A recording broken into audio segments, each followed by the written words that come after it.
اس کو ابھی تک عدالتوں نے بار بار کہا کہ ہمارے سامنے اس کو پیش کرو. کیوں نہیں پیش کر رہے؟ مجھے خوف ہے کہ اس کے اوپر تشدد اتنا کیا ہوگا کہ وہ عدالت میں لاتے ہوئے سے ڈر رہے ہیں. یہ ارشد شریف کے بعد یہ دوسرا ہے کہ ارشد شریف سے جو انہوں نے کیا ہے. تو کدھر ہے ہماری صحافی کمیونٹی؟ کیونکہ چلے ٹھیک ہے، آج تو چلے ہمارے پر برا وقت، یہ تو آپ کے اوپر بھی آئے گا. اگر ایک دفعہ فنڈامنٹل رائٹس ختم ہو جاتے ہیں ایک معاشرے میں، تو معاشرے میں تو جنگل کا قانون ہے. آپ نے طاقتور کی بات نہ مانی، آپ سے بھی یہ ہوگا. آپ نے طاقتور کی غلامی کر لی، سب کچھ ٹھیک ہو جائے گا، آپ کو معاف بھی کر دیا جائے گا، بلکہ آپ غلط کام بھی کریں تو آپ کو معاف کر دیا جائے گا. آپ مجرم ہو قوم کے، آپ منی لانڈرر ہو، آپ کے لنڈن میں اربوں روپے کی پراپرٹیز ہو جو آپ بتا ہی نہیں سکتے کہ کدھر سے ہے، آپ کو معاف کر دیا جائے گا کیونکہ آپ طاقتور کے ساتھ کھڑے. لیکن کمزور کو بچانے والا کوئی نہیں ہوگا، کیونکہ جب فنڈامنٹل رائٹس ختم ہوتے ہیں جو ہو گئے ہیں پاکستان میں. اور مجھے یہ ابھی تک بتائیں، 25 لوگ شہید ہوئے، 69 لوگوں کو گولیاں ماری گئی. کون سی جمہوریت ہے جدھر اس کے اوپر انویسٹیگیشن نہیں ہوتی؟ کیوں نہیں اب تک انویسٹیگیشن ہوئی لوگوں کے اوپر؟ وہ کون لوگ تھے؟ وہ پاکستانی تھے، ان کے حقوق ہیں، ان کے ماں باپ ہیں، کئیوں کے بیچارے بچے تھے جو وہ ایک روزی کمانے والا تھا، ان کو سیدھی گولیاں ماری گئی. کوئی انویسٹیگیشن ہوگی؟ کیونکہ اگر آپ یہ انویسٹیگیشن آج نہیں کریں گے، یہ آگے ہوگا. ہو سکتا ہے کہ آگے آپ ان گولیوں کو نشانہ بن جائیں. کیونکہ جب آپ یہ ہونے دیں گے ایک معاشرے کے اندر کہ پرامن احتجاج کے اوپر گولیاں چلا دیں اور بہانہ ماریں وہ کور کمانڈر کے گھر کا، اور اس سے سارا کچھ ہی اجازت مل جائے، لائسنس ٹو کل مل جائے، جو مرضی آپ کریں، تو یہ آپ کی بھی باری آ جائے گی. اس لیے آج ہمیں فوری طور پہ انویسٹیگیشن کرنی چاہیے ان لوگوں کی جو صرف یہی نہیں کہ جو 25 لوگ شہید ہوئے ہیں سیدھی گولیوں سے، وہ لوگ جو کہ ہاسپٹل میں پڑے ہوئے ہیں. 2 کی مجھے پتا چلا ہے، کیونکہ ہمیں پتہ ہی نہیں اب چلتا کچھ، کیونکہ سارے کارکن یا چھپ گئے یا جیلوں میں ڈال دیے ہیں. تو آہستہ آہستہ خبریں آتی ہیں کہ 2 کارکنوں کی ٹانگیں کٹ گئی ہیں، کیونکہ گولیاں ماری ان کی ٹانگوں کے اوپر، ان کی ٹانگیں کٹ گئی، تو ان کی زندگیاں گئی. تو کون پوچھے گا ان کو؟ اور یا پھر آپ یہ فیصلہ کریں گے کہ اس ملک کے اندر پرامن احتجاج کی اب سے اجازت نہیں ہے. آپ یہ کہہ دیں گے کہ آپ نے جو مائٹ از رائٹ، جو جنگل کا قانون ہے، جو طاقتور فیصلہ کرے گا آپ کو اس کے سامنے سجدے کرنے پڑیں گے. یعنی طاقت کی غلامی قبول کرنے کے لیے جو تیار ہے پھر وہی بچے گا اس ملک میں. اور میں آج یہ ضرور کہنا چاہتا ہوں کہ یہ جو سب کچھ ہو رہا ہے اس کے پیچھے کیا ہے؟ یہ کیوں ہو رہا ہے سب کچھ؟ یا تو چلے یہ سب کچھ ہو رہا ہو اور پاکستان کو اس سے کوئی فائدہ ہو رہا ہو، یا اس سے کوئی موڈ چینج آ جائے، یا اس سے ایک دم یہ ہو، یہ جو ہمارے لوگوں کو چینج کر رہے ہیں، وہ پالیٹکس چھوڑ رہے ہیں، پی ٹی آئی کے لوگ جو میں پالیٹکس چھوڑ رہا ہوں، وہ پریشر کے اندر سارے ہاتھ کھڑے کر رہے ہیں، تو کیا اس سے یہ ہوگا کہ پارٹی ختم ہو جائے گی؟ جو بھی یہ سوچ رہا ہے، جس کی بھی یہ سوچ ہے، خدا کے واسطے اپنا ذہن کو، اپنا ہیڈ ایگزامن کرواؤ، سوچو اس کے اوپر کہ آپ کیا کر رہے ہیں. کبھی آئیڈیا بھی مارا جاتا ہے ظلم سے، یعنی کبھی ایک نظریہ بھی اس طرح ختم ہوتا ہے. یہ جانوروں اور انسانوں میں فرق ہے. بھیڑ بکریوں کو آپ ڈنڈے ماریں وہ سارا اس طرف لگ جائیں گے جدھر آپ چلائیں گے، لیکن یہ انسان ہے. اور جب انسانوں کے اندر ایک آئیڈیا آ جاتا ہے آزادی کا، وہ آپ ختم کر ہی نہیں سکتے. آپ جتنا مرضی ظلم و تشدد کریں، یہ آئیڈیا ختم نہیں ہونے لگا. اگر یہ آئیڈیا ختم ہونا ہوتا تو مقبوضہ کشمیر میں آج وہ ہاتھ کھڑا کر کے اور آرام سے چپ کر کے قبول کر لیتے ہندوستان کی غلامی. 1 لاکھ سے اوپر کشمیری شہید ہو چکا ہے. کشمیریوں کے اوپر جو ہم آج ہمارے پہ ظلم ہو رہا ہے، یہ کشمیری 30 سال سے ہو رہا ہے ان کے اوپر. ان کے بھی گھروں میں گھس جاتی ہے رات کو پولیس، لوگ اٹھا کے لے جاتے ہیں، نوجوانوں کو اٹھا کے لے جاتے ہیں، جیلوں میں ڈال دیتے ہیں. ان کو بھی کوئی پوچھنے والا نہیں ہے، ان کے بھی کوئی فنڈامنٹل رائٹس نہیں ہے. ان کے سارے لیڈروں کو بند کر دیا ہے. وہاں بھی میڈیا کے اوپر کنٹرول کیا ہوا ہے. لیکن جس وقت جس وقت موقع ملے گا کشمیریوں کو اپنی آواز سنانے کا، ایک آواز سے سارا کشمیری کہے گا آزادی، ایک آواز سے کہیں گے آزادی۔ انہوں نے جتنی بربریت کی ہے ہندوستان نے وہاں، اس کا کیا ہوا؟ اس کا نتیجہ یہ ہوا ہے کہ جو پرو انڈین پولیٹیشین تھے وہی ختم ہو گئے ہیں۔ اب جو انڈیا کی بات کرتا ہے اس کو کوئی ووٹ ہی دینے کے لیے نہیں تیار، تو بجائے وہ ان کو یعنی کامیاب ہونے کے، انہوں نے اور ہی کشمیری لوگوں کو آزادی کی طرف دھکیل دیا۔ یہی ہو رہا ہے پاکستان میں۔ آپ جتنا مرضی یہ کریں گے، کبھی کوئی پارٹی جس کا جب ووٹ بینک بن جاتا ہے، جو آج ماشاءاللہ تحریک انصاف کا بن گیا ہے، ان حربوں سے اس کو آپ ختم نہیں کر سکتے۔ یہ بڑھتی جائے گی اب پارٹی۔ لوگوں کے اندر غصہ ہے، یہ جو دیکھ رہے ہیں تماشا، کیا لوگ بیوقوف ہیں؟ ان کو نظر نہیں آ رہا کیا ہو رہا ہے؟ آپ بشک میڈیا کے اوپر جو مرضی کنٹرول کر لیں، لوگ جب مجھے ابھی بھی یاد ہے جب ذوالفقار علی بھٹو کے ایوب خان کے دور میں جب اس کے اوپر سینسرشپ تھی، تو ہم اس کا ایک ایک فقرہ ڈھونڈا کرتے تھے، 2 لائنیں بھی ہوتی تھی، وہ اس وقت پاکستان ٹائمز یا وہ نوائے وقت ہوتا تھا یا جنگ ہوتا، ایک ایک فقرہ ڈھونڈتے تھے اس کا کہ وہ کیا کیا اس نے لوگ۔ اور اب سوشل میڈیا کا زمانہ ہے، تو اب آپ کیسے بند کریں گے؟ لوگوں کو تو انفارمیشن اب مل رہی ہے، لوگوں کو تو یہ پتا چل گیا کہ یہ سارا سٹیج مینج تھا، یہ پوری کانسپریسی کی ہوئی تھی، پری پلان بنا ہوا تھا۔ اب اس کے اندر کئی رائے ہیں کہ آئی بی نے کیا یا ایم آئی نے کیا، اس کے اندر تو سوشل میڈیا پہ اب چل رہی ہیں چیزیں، لیکن یہ پتا ہے کہ یہ پری پلان تھا کہ انہوں نے اس کا پورا فائدہ اٹھانا تھا تحریک انصاف کو ختم کرنے کے لیے۔ میرا صرف ایک پوائنٹ ہے کہ جو نظریے کو ظلم اور یزیدیت سے ختم کرنے کی کوشش کر رہے ہیں، ان کو ہیومن نیچر کا بھی نہیں پتا، ان کو انسانی تاریخ کا نہیں پتا، ان کو انسانی موومنٹس کا نہیں پتا۔ انہوں نے جب ایران کے اندر انقلاب آیا تھا، وہاں بھی بڑی بربریت ہوئی تھی، انہوں نے بڑا ظلم کیا تھا ان لوگوں کے اوپر، لیکن نہیں روک سکے تھے۔ اس کو کوئی روک نہیں سکتا۔ میری یہ بات مان لیں، اس وقت یہ سارے لوگوں کو آپ پکڑتے جائیں، ہمارے سارے پارٹی کے، اور میں ویسے آج سلام کرتا ہوں ان لوگوں کو کہ اتنے پریشر کے باوجود ہماری لیڈرشپ کھڑی ہے، آج کہتی نہیں ہم تحریک انصاف میں ان کو خاص طور پہ سلام کرتا ہوں، کیونکہ مجھے پتہ ہے ان کے اوپر کیا گزر رہی ہے۔ لیکن فرض ہے ہمارا، سارے بھی چھوڑ دیتے ہیں تحریک انصاف کو۔ میں آج آپ کو کہہ رہا ہوں، جس کو میں پی ٹی آئی کا ٹکٹ دوں گا وہ انشاءاللہ جیتے گا، اور وہ اس لیے جیتے گا کہ لوگ فیصلہ کر بیٹھے ہیں۔ مجھے یہ بتائیں، کبھی ہوا ہے پاکستان کی تاریخ میں کہ پی ڈی ایم پارٹیز کے ساتھ اس وقت اسٹیبلشمنٹ جڑی ہوئی ہے، ان کے ساتھ الیکشن کمیشن جڑی ہوئی ہے، ان کے ساتھ آئی بی اور ایف آئی اور ساری ایجنسی جڑی ہوئی ہے، ان کے ساتھ سارا جو گورنمنٹ کا یہ جو کیئر ٹیکر گورنمنٹس ہے، یہ پوری طرح کبھی ہوا ہی نہیں ہے۔ Care taker government funds in کو دے رہی ہیں، سب کچھ ان کی مدد کر رہی ہیں، پھر کیوں الیکشن سے بھاگ رہے ہیں؟ یعنی جب کبھی سنا پاکستان کی تاریخ میں کہ پوری حمایت ہو اسٹیبلشمنٹ کی، اداروں کی، سب کی، الیکشن سے بھاگ رہے ہیں کیونکہ ووٹ بینک ان کا ختم ہو گیا ہے۔ پولیٹیکل پارٹی تب ختم ہوتی ہے جب اس کا ووٹ بینک ختم ہوتا ہے۔ ان کا ووٹ بینک ختم ہے، آپ اس گھوڑے کے اندر جتنی مرضی پھونک بھرتے رہیں، اس سے گرنا ہی ہے، جب ریس میں کھڑا ہوگا یہ گر جائے گا، اور تحریک انصاف کو آپ نہیں ختم کر سکتے۔ لیکن جو میں تیسری بات کرنا چاہتا ہوں، لیکن مجھے اپنے ملک کے اوپر خوف آ رہا ہے۔ عمران خان کو باہر کرتے کرتے یہ تو ہمارا ملک تباہ کر رہے ہیں۔ کوئی سوچ رہا ہے کہ معیشت کس طرف جا رہی ہے؟ کوئی اب تنخواہ دار طبقے سے کسی نے پوچھا اب یہ بل آئیں گے بجلی کے، ان سے ذرا پوچھا کہ وہ کیسے بل دیں گے؟ کبھی کسی نے پوچھا ہے کہ جو 100 روپیہ تھا ہمارے دور میں جب ہم چھوڑ کے گئے، وہ صرف 50 روپے اس کی قیمت، خریدار قیمت رہ گئی ہے؟ تو اس مہنگائی کے اندر کسی نے پوچھا ہے کہ اس ملک کا کمزور طبقہ کیسے گزارا کر رہا ہے؟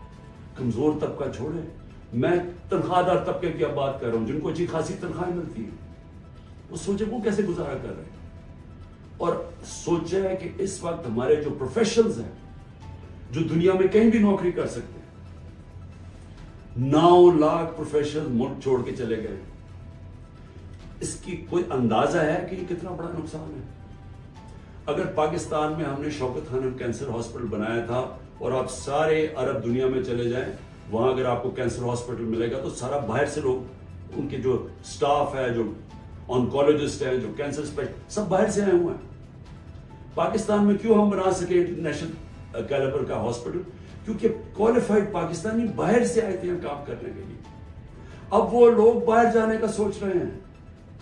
10% ہمارے کنسلٹنٹ چھوڑ کے جا رہے ہیں. اور اگر یہ میں اپنی انسٹیٹیوشن کی بات کر رہا ہوں تو مجھے بتائیں باقی جگہ کیا ہو رہا ہوگا. جب اس ملک کے پروفیشنلز, پڑھے لکھے لوگ چھوڑ کے ملک جا رہے ہیں, سوچیں یہ ملک کدھر جا رہا ہے. اور دوسرا, ڈالر جا رہے ہیں ملک سے باہر, سب ڈالر باہر بھیج رہے ہیں. اس وقت کوئی سرمایہ کاری نہیں ہو رہی, لوگ ڈالر خرید رہے ہیں. 300 سے زیادہ تو روپیہ ڈالر ہو گیا پاکستان میں. کیا اس کا اندازہ ہے کہ ملک کے اوپر کیا ہونے والا ہے؟ نہ کوئی انویسٹمنٹ آ رہی ہے, کوئی سرمایہ کاری نہیں آ رہی, نہ پاکستان کے اندر کوئی سرمایہ کاری کرنا چاہتے نہ باہر. وہ ڈالر پکڑ کے بیٹھ گئے.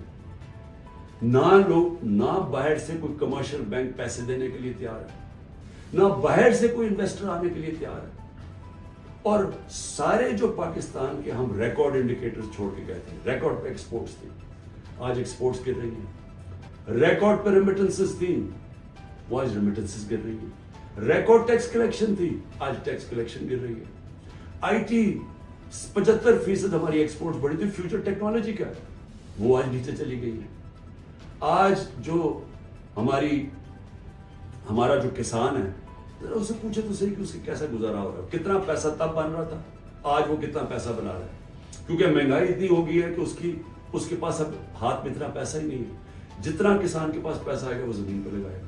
کبھی پوچھا ہے کہ جو پروڈکشن سینٹر ہیں, جس سے دولت بنتی ہے, جس کی وجہ سے آپ نے قرضے واپس کرنے ہیں, جو ہے انڈسٹری بند ہو رہی ہے, آج بے روزگاری پھیل رہی ہے. ریکارڈ انڈسٹریل پروڈکشن تھی ہماری, 10.4% لارج اسکیل مینوفیکچرنگ تھی ہمارے آخری مہینے میں, آج وہ گر رہی ہے.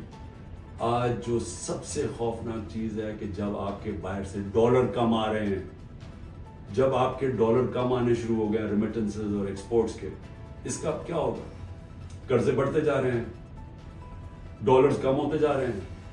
آج جتنا پاکستان اپنا ٹیکس میں پیسہ اکٹھا کرتا ہے, یہ سن لیں پاکستانیوں, جتنا ہم ٹیکس میں پیسہ اکٹھا کرتے ہیں سارا قرضوں کے اوپر سود پہ چلا جاتا ہے. ملک پھر قرضوں پہ چل رہا ہے, ریکارڈ قرضہ لے رہے ہیں ہم, سود ادھر پہنچ گیا ہے قرضوں کے اوپر کہ سارا ہی ہمارا ٹیکس کا پیسہ اب سود میں چلا جائے گا. تو میں یہ سوچنے کی کوشش کر رہا ہوں کہ کیا یہ جو لوگ یہ فیصلے کر رہے ہیں کہ عمران خان کو باہر رکھو, کیا ان کو نہیں نظر آ رہا کہ پاکستان ڈوب رہا ہے؟ کیا ان کو نہیں نظر آ رہا کہ ان کے پاس روڈ میپ بھی کوئی نہیں ہے؟ میں آج میں کمیٹی بنانے کے لیے تیار ہوں, ایک مذاکراتی کمیٹی.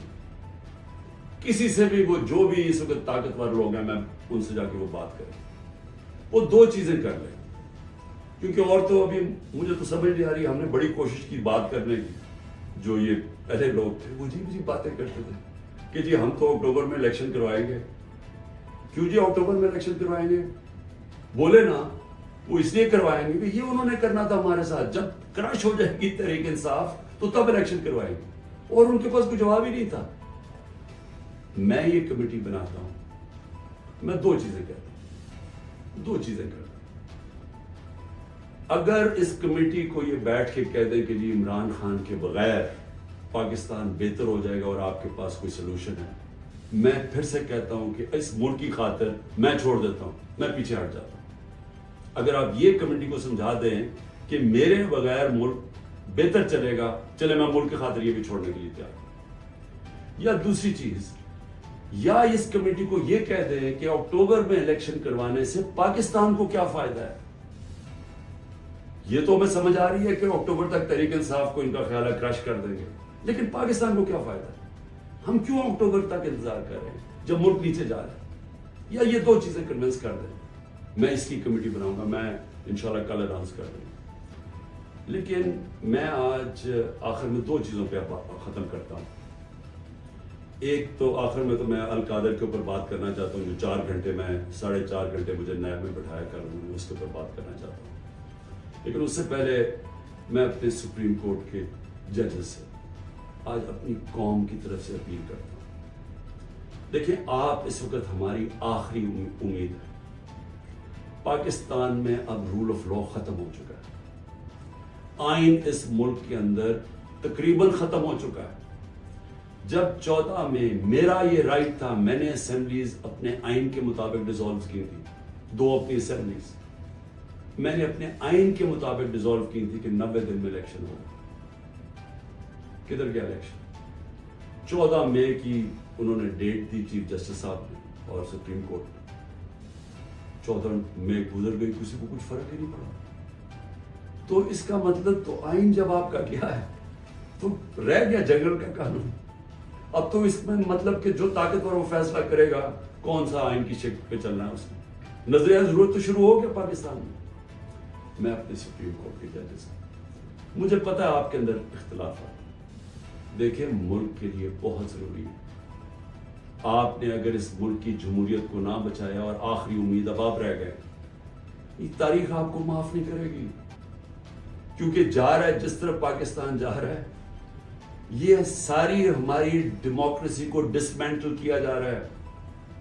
سارے جو جمہوریت کے ادارے ہیں وہ ایک ایک کر کے تباہ کیے جا رہے ہیں۔ یہ جمہوریت نہیں ہے اب۔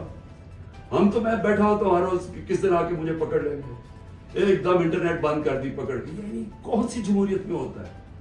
سارے لوگوں کو جیلوں میں ڈال دے، مجھے یہ نہیں پتا میں اب کسے کانٹیکٹ کسے کروں، میرے سے کانٹیکٹ ہی کوئی نہیں ہو رہا، نہ مجھے لیڈرشپ ملتی ہے نہ کوئی ملتا ہے۔ جو میں زوم پہ میٹنگ کرتا تھا انہوں نے وہ انٹرنیٹ بند کر زوم ہی ختم کر دیے۔ تو میں تو تیار بیٹھا ہوں کہ جو بھی کرنے کے لیے آئیں گے، جب بھی پکڑے گے، میں تو خیر تیار بیٹھا ہوں، ہر روز تیار ہوتا ہوں۔ لیکن میں آپ سے سپریم کورٹ کے ججز صاحبان، دیکھیں قوم آپ کی طرف دیکھ رہی ہے اور یہ آپ کی یونٹی اس قوم کے لیے بہت ضروری ہے۔ آپ کے اوپر اب ہے کہ اس ملک کی جمہوریت کے لیے سٹینڈ لیں۔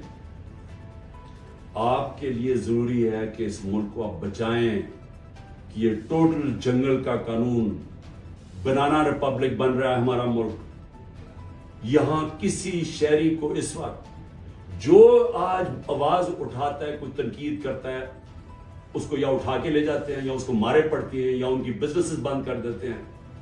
یعنی یہ تو ایسے لگ رہا ہے کہ ہم وہ ہٹلر کے گسٹاپو کے دنوں میں بیٹھے ہوئے ہیں۔ یعنی ہمارے لیے تو وہ دن آ گئے۔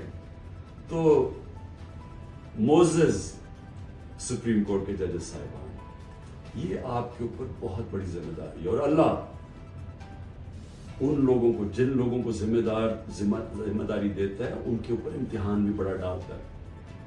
یہ آپ کے اوپر ہے، ہماری جو رئیس جمہوریت ہے اس کو بچانا، کیونکہ ہمیں اور اس اب کوئی امید ہی نظر آ رہی۔ آخر میں القادر کے اوپر دیکھیے چیزیں، اب آپ نے ایسے سمجھ رہے ہیں کہ یہ ساری جو ایک کیبنٹ کے اندر فیصلہ ہوا تھا 3 دسمبر 2019 میں، اب آپ نے ایسے دیکھنا کہ آپ میرے کیبنٹ ممبر ہیں اور آپ نے کیا فیصلہ کرنا ہے۔ یا میں نے اب سارا میرا جو کیس بنا ہوا ہے وہ یہ کہہ رہے ہیں کہ یہ عمران خان آپ نے فیصلہ غلط کیا۔ آپ نے یہ فیصلہ اس لیے کیا کہ وہ القادر ٹرسٹ جو 1 سال پہلے بننا شروع ہو گیا تھا، آپ نے فیصلہ کیا اور اس کی گراؤنڈ بریکنگ ہو گئی تھی اس سے 7 مہینے پہلے، لیکن یہ کہہ رہے ہیں کہ وہ القادر ٹرسٹ میں کیونکہ آپ کو فائنینشلی فائدہ ہوا جو کہ نہیں ہوا، اس لیے آپ نے یہ غلط فیصلہ کیا۔ اب یہ فیصلہ کیا تھا ذرا آپ نے سمجھنا کہ آپ میرے کیبنٹ ممبر ہیں۔ کیبنٹ کے سامنے یہ چیز رکھی گئی کہ جی ہمارے ایک ملک ریاض کے اور این سی اے ہوتا ہے نیشنل کرائمز، ان کی نیشنل کرائم ہوتی ہے ایجنسی، وہ این سی اے نے ملک ریاض کے پیسے فریز کر دیے 190 ملین پاؤنڈ انگلینڈ کے اندر، اور ورڈ یہ سنا انہوں نے کہا یہ سسپیشس ٹرانزیکشن ہے۔ انہوں نے منی لانڈرنگ نہیں کہا، انہوں نے کہا کہ ہمیں شک ہے کہ یہ پیسہ یہ وائٹ پیسہ نہیں ہے، بلیک کا پیسہ۔ انہوں نے پیسے فریز کر دیے۔ ملک ریاض اور این سی اے کے بیچ میں ایک اگریمنٹ ہو جاتی ہے، ان کے وکیل اگریمنٹ کر لیتے ہیں۔ اس اگریمنٹ کے تحت یہ فیصلہ ہوتا ہے، ملک ریاض کہتا ہے کہ یہ جو 190 ملین پاؤنڈ ہے، یہ میں پاکستان میں جو میں نے سپریم کورٹ کو وعدہ کیا تھا، جو میرے پر جرمانہ لگا تھا، میں یہ اس اکاؤنٹ پہ ڈالنا چاہتا ہوں سپریم کورٹ کے. ہماری کیبنٹ کے سامنے اب یہ آتا ہے کہ آپ کے پاس دو چوائسز ہیں. اگر آپ اس کو یہ اگریمنٹ کو کانفیڈینشل رکھیں گے, یعنی آپ کیبنٹ کے اندر کھولیں گے نہیں, کیونکہ انہوں کا یہ تھا کہ جب کیبنٹ میں اگریمنٹ کھلے گی تو وہ پبلک ہو جائے گی, کیونکہ کیبنٹ کے منٹس پبلک ہو جاتے ہیں.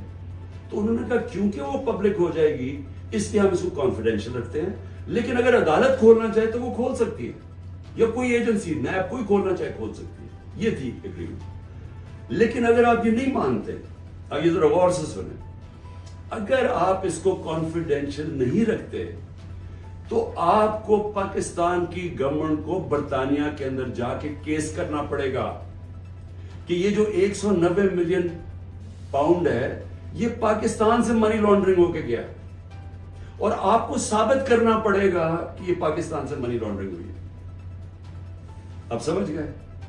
اب اگر آپ یہ کیس ہار گئے تو یہ پیسہ انگلینڈ میں رہ جائے گا, یہ آپ کا 190 ملین پاؤنڈ چلا جائے گا, یہ انگلینڈ میں رہ جائے گا. تو اگر آپ کو کیس جیت جاتے ہیں تو پھر وہ پاکستان میں آئے گا, اور وہ دوسری مد میں آئے گا. وہ آئے گا اس مد کے اندر کہ یہ جو سپریم کورٹ کی جو اکاؤنٹ ہے اس میں نہیں جائے گا, وہ گورنمنٹ پاکستان کو آ جائے گا منی لانڈرنگ. اب کیبنٹ کے اندر ڈسکشن کیا ہوتی ہے؟ ہمیں بتایا جاتا ہے کہ $100 ملین پاکستان لٹیگیشن میں, یعنی ہم وکیلوں کو دے بیٹھے ہیں اور پیسہ ڈوب چکا ہے $100 ملین, اور کچھ نہیں ہمیں ملا واپس. ہمیں لیگل ایکشن سے آج تک ایک آنا نہیں ملا, اور انہوں نے کہا یہ 5-6 سال لٹیگیشن چلے گی, اور کوئی گارنٹی نہیں ہے کہ آپ ثابت کر سکیں گے کہ جی منی لانڈرنگ کا پیسہ ہے آپ یہ, اور اگر آپ نے ثابت نہ کیا تو یہ پیسہ انگلینڈ چلا گیا. اب یہ تھا کیبنٹ نے کیا فیصلہ کیا, آپ کیا فیصلہ کریں گے کہ کیا مجھے 190 ملین پاؤنڈ مل رہے وہ پاکستان آ جائے اسی وقت؟ ہمیں بڑی ڈالرز کی ضرورت تھی, ہمیں ہمیشہ ہوتی ہے, آج بھی ہمیں ڈالرز کی ضرورت ہے, اور کبھی اتنا پیسہ پاکستان نہیں آیا. کیا ہم اس پیسے کو فوری طور پہ لے آئیں اور اسٹیٹمنٹ میں کر دیں, یا پھر ہم قانونی کارروائی میں پڑیں جو کہ 5-6 سال چلے گی اور پتہ نہیں پیسہ آئے گا نہیں؟ مجھے ایک آدمی بتا دیں کہ جو اس سے اختلاف کرے گا کہ وہ پیسہ پاکستان لے آئے. میں پوچھنا چاہتا ہوں کہ کون سا احمق ہوگا جو پتا ہوگا کہ آپ نے کیس بھی نہیں, یعنی کون سا یہ جوا کھیلے گا اور 5-6 سال انتظار کرو اور ہو سکتا ہے پیسہ ہی نہ آئے. تو ساری کیبنٹ نے فیصلہ کیا کہ جناب ٹھیک ہے, کانفیڈینشیل اگریمنٹ ہم مان لیتے ہیں, پیسہ پاکستان آ جائے. پیسہ پاکستان آ گیا, اسٹیٹ بینک کے اندر ڈپازٹ ہو گیا, سپریم کورٹ کے اندر وہ پیسہ ڈپازٹ ہو گیا 190 ملین پاؤنڈ. اب اگلی بات, اب نیب مجھے کہہ رہی ہے کہ آپ نے یہ اس لیے بدنیتی سے کیا کیونکہ آپ نے ملک ریاض نے آپ کے لیے القادر ٹرسٹ جو ہے وہ اس نے جو سارا اس کا اسپانسر وہ تھا, تو آپ نے اس کو فائدہ پہنچانے کے لیے کر دیا. یہ سوال بڑا سمپل ہے.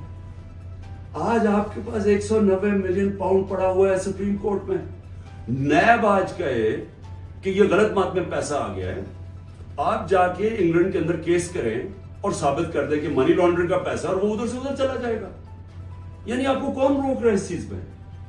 کیونکہ آپ نے صرف ثابت کرنا ہے کہ منی لانڈرنگ کا پیسہ, جا کے کیس کر کے کر دیں, پیسہ تو پاکستان آ گیا. تو کون چیز کیا آپ کو روک رہی ہے؟ اگر آپ یہ سمجھتے ہیں کہ غلط مت میں چلا گیا تو آپ کے پاس تو اپرچونٹی ہے, نیب تو کوئی کر سکتا ہے, کیوں نہیں کیا ابھی تک کیس؟ صرف مجھے ذلیل کرنے کے لیے, اور یہ کہہ رہے ہیں کہ مجھے ذاتی طور پہ فائدہ ہوا. اب القادر کیا ہے؟ میں نے یہ فیصلہ کیا تھا کہ جب بھی مجھے اللہ نے موقع دیا, دو چیزیں میں نے کی. رحمت للعالمین اتھارٹی سیٹ اپ کی کہ میں اپنے بچوں کو سیرت نبی اسکولوں سے شروع کریں, ریسرچ کروائیں, ہمارا کیریکٹر بلڈنگ شروع ہو, ہماری اخلاقیات بالکل ختم ہو چکی ہے, اس کو ہم اٹھائیں اپنے نبی کی سیرت کے ذریعے. اور دوسرا میں نے یہ یونیورسٹی رحمت اللہ عالمین اتھارٹی, اور یہ دوسرا یونیورسٹی کا سوچا, القادر یونیورسٹی, جس میں ہم نے کوشش یہ کی کہ سیرت نبی کے اوپر ہم ریسرچ کریں. انٹرنیشنل اسکالرز کو میں نے انگیج کیا, اور پھر ٹیکنالوجی بھی پڑھائی جائے بچوں کو. یہ اس کا مطلب تھا کہ ماڈرن ٹیکنالوجیز بھی پڑھائیں, آرٹیفیشل انٹیلیجنس ایسی, اور ساتھ ساتھ اپنی لیڈرشپ ڈیولپ کریں سیرت نبی کے اوپر, ان کے کیریکٹر کے اوپر, اور لوگوں تیار کریں. میری جو بیوی بشرا بیگم، ان کے اوپر وارنٹ نکال دیے گئے. کس چیز کے؟ کہ وہ ایک ٹرسٹی ہے. ان کو میں نے ٹرسٹی رکھا. کیوں ٹرسٹی رکھا؟ کیونکہ سیرت نبی میں ان کو انٹرسٹ ہے. انہوں نے بڑی پڑھا ہوا ہے اس چیز کے اوپر. انہوں نے پڑھا، یعنی وہ ان کا شوق ہے کہ یہ سیرت نبی پھیلائی جائے، تو اس کو ٹرسٹی رکھتے ہیں.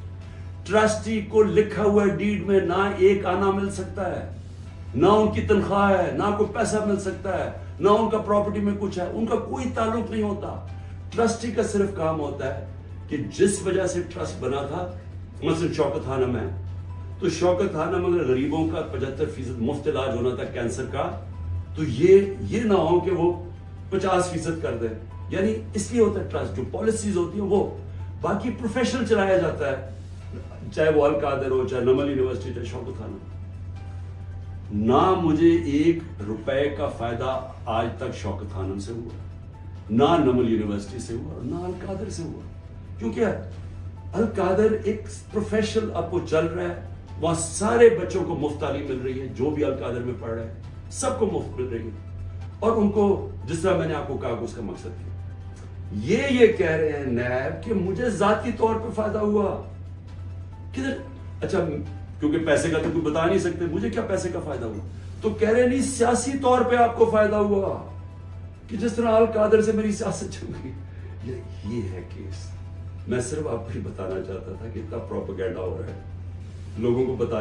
4.5 گھنٹے مجھے نیب میں بٹھایا اور بار بار یہی پوچھتے رہے کہ جی دیکھیں آپ کو تو اس سے بڑا فائدہ ہوا ہے. اور ملک ریاض کو آپ نے کیوں کیا؟ بھئی ملک ریاض کو اس لیے کیا کہ پاکستان کے سب سے بڑا بلڈر ہے وہ ہے ملک ریاض. اور ملک ریاض میرا کیا انٹرسٹ تھا؟ وہ اس کے پاس جو موبلائزنگ اکوپمنٹ ہے وہ سب سے تیزی سے کام کرتا ہے. یعنی وہ اگر آپ اسے کہے کوئی اتنی تیز کام نہیں کرتا جتنا ملک ریاض کی کنسٹرکشن کرتی ہے. میرا انٹرسٹ کیا تھا کہ وہ جلدی سے سیٹ اپ ہو القادر، جتنی جلدی سیٹ اپ ہو، اور میں اگر پرائم منسٹر تھا میں ان کو فائدہ پہنچا سکوں، انٹرنیشنل اسکالرز لا سکوں ہوتے وہ اس وقت. میرا تو صرف یہ انٹرسٹ تھا. اور مجھے اس سے کیا انٹرسٹ ہے؟ جس طرح ہر سال شوکت خانم میں 9 ارب روپیہ اکٹھا ہوتا ہے، تو کیا وہ میری ذات کے لیے ہو رہا ہے؟ اس لیے میں چاہتا تھا کہ میں آپ کو کلیئر کر دوں کہ جس طرح کی کوششیں کی جا رہی ہیں، اور مجھے جو انہوں نے پکڑا تھا نیب میں وہ اتنی بدنیتی تھی کہ انہوں نے 28 کو ایک دم میری جو انکوائری کو انویسٹیگیشن میں بدل دیا. مجھے انکوائری رپورٹ ہی نہیں دکھائی، اور 28 کو انکوائری سے انویسٹیگیشن کرتے ہیں، 1 تاریخ کو میرا وارنٹ نکال دیتے ہیں، اور مجھے پتہ ہی نہیں ہے. قانون کہتا ہے کہ انکوائری میں میرا جواب آنا چاہیے.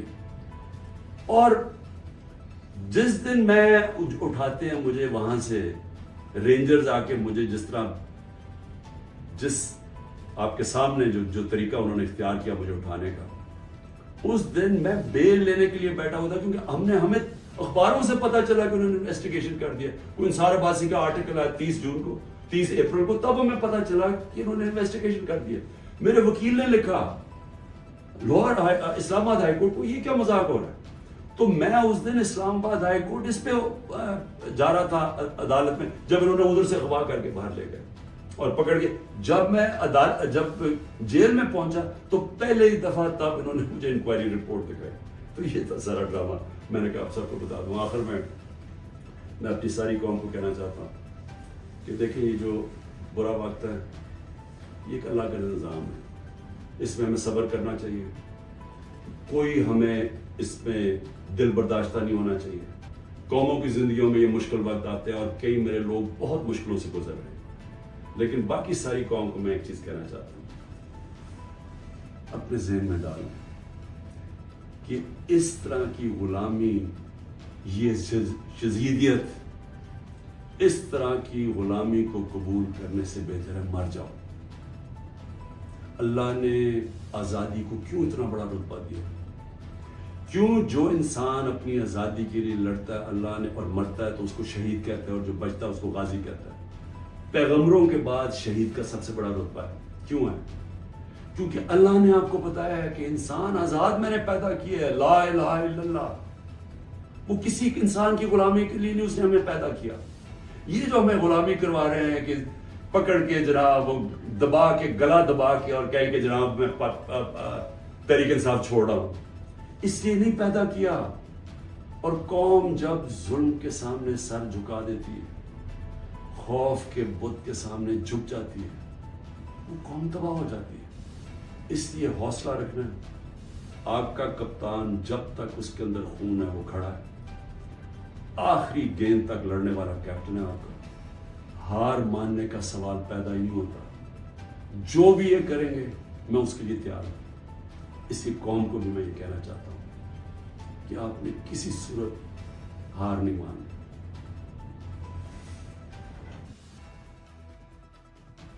جانے سے پہلے اگر آپ نے میرے چینل کو ابھی تک سبسکرائب نہیں کیا تو پلیز کائنڈلی کر لیجئے گا. اور جی ہاں, اپنا بہت سا خیال رکھیے گا, ہمیشہ خوش رہیے گا.